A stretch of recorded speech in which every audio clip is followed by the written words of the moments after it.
ఓ quarter మహాశివులారా, ఓ quarter అంటే ఇక్కడ కోటర్ తాగే మహాశివులారా, నోటికి ఓటు ఊరికి వెన్నుపోటు, పైసలు లేకుండా ఓటేసే పరిస్థితి ఎక్కడిది? దావతీయని అభ్యర్థి దండగేనా? 500 కోసం 5 ఏళ్ళు తాకట్టు. ఓట్ల పండగ వచ్చిందంటే చాలు అభ్యర్థులకు ఓటర్లు అంటే ఎక్కడ లేని ప్రేమ ఉట్టుకొస్తుంది. ఇన్నాళ్ళు వాళ్ళు ఎక్కడ ఉన్నారు అనేది కూడా ఓటర్లకు తెలియదు. అయినప్పటికీ ఎన్నికల్లో గెలిచేందుకు పొద్దున్నే డోరు కొట్టి తనను తాను పరిచయం చేసుకొని పలానా గుర్తుకు ఓటేయండి, అభివృద్ధి చేసి చూపిస్తాం, సమస్యలన్నీ తీరుస్తామంటూ గప్పాలు కొడుతూ ఉంటారు. మరి ఓటర్లకు ఏమైంది?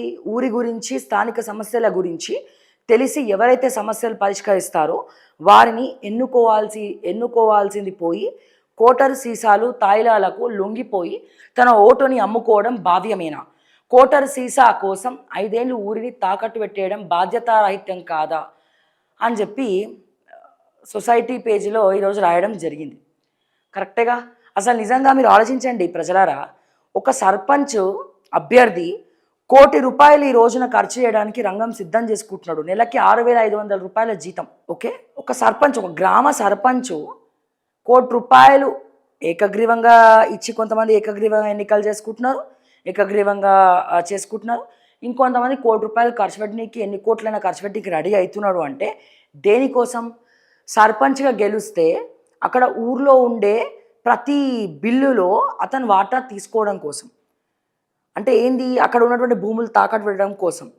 అంటే ₹1,00,00,000 ఆ సర్పంచ్ మీ మీద ఖర్చు పెడుతున్నాడు, మీ గ్రామం మీద ఖర్చు పెడుతున్నాడు అంటే దాని వెనకాల ఎన్ని కోట్ల రూపాయలు వెనకేసుకోవచ్చు, మళ్ళీ నా పైసలు నాకు వస్తాయన్న ధీమాతోనే కదా.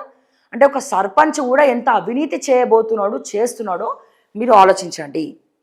అంత ఖర్చు పెడుతున్నాడు అంటే ఎంత చేస్తున్నాడో, ఎంత చేయాలనుకుంటున్నాడో దయచేసి ఓటు వేసేటువంటి ప్రతి ఒక్కరికి నేను చెప్తా ఉన్నా, గ్రామాల్లో ఆచితూచి ఓటేయండి. ఖర్చు పెడుతున్నాడు అంటేనే మీ ఆనందానికి, మీ అభివృద్ధికి అతను తాకట్టు పెడుతున్నాడు అని అర్థం. మీ ఆనందాన్ని, మీ అభివృద్ధిని ఆ సర్పంచ్ తాకట్టు పెడుతున్నాడు అని అర్థం.